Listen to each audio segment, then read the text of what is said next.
À quoi pensez-vous lorsque vous entendez l'expression « la parole de Dieu » ? Un vieux livre poussiéreux, peut-être une prédication encourageante à l'église, ou même une voix directe de la part de Dieu. Lorsque Paul écrit à la jeune église qu'il a implantée à Thessalonique, il décrit la parole de Dieu de façon imagée. Il la décrit comme un coup de tonnerre. La parole du Seigneur a retenti.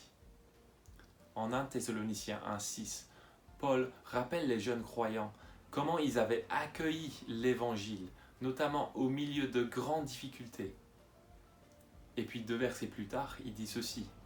En effet, non seulement la parole du Seigneur a retenti depuis chez vous, en Macédoine et en Achaïe, mais c'est aussi partout que votre foi s'est fait connaître, de sorte que nous n'avons pas besoin d'en parler. Au milieu de l'épreuve, les Thessaloniciens ont accueilli l'évangile, de sorte qu'ils ont abandonné leurs idoles pour servir le Dieu vivant et vrai.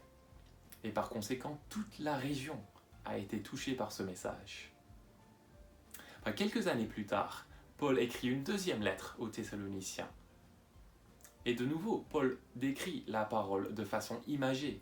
Et de nouveau, Paul prie pour la propagation de cette même parole. Voici ce qu'il dit en 2 Thessaloniciens 3:1.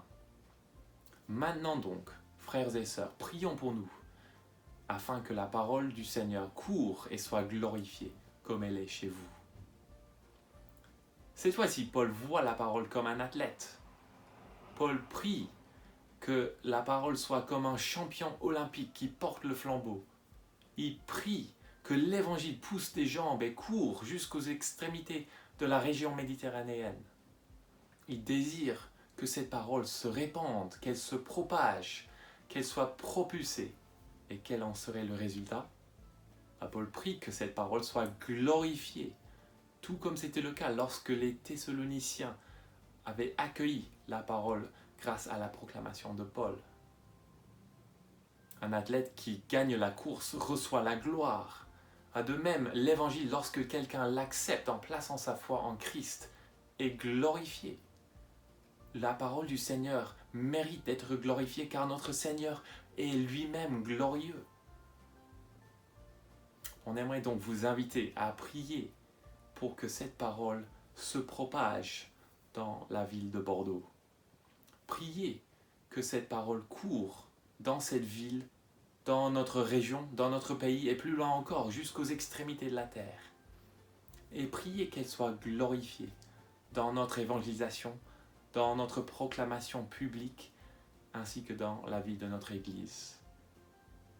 Maintenant donc, frères et sœurs, prions pour nous, afin que la parole du Seigneur court et soit glorifiée, comme elle est chez vous.